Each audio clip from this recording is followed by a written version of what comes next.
I actually had a dream the other night, Oh, and because dream is another way that I really work with my intuition, and it was the first vivid dream I've had in a while, and it was after I'd spent an evening with my book, and some of the old stories that I was kind of relinquishing.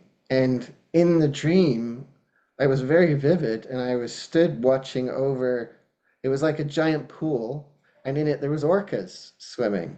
mm. And the first thing I saw was a few orcas swimming, and they actually had advertisements on their dorsal fins.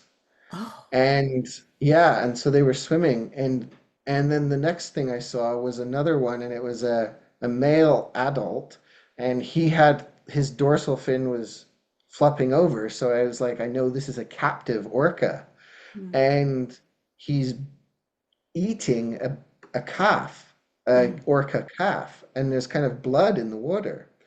And so it's already quite symbolic.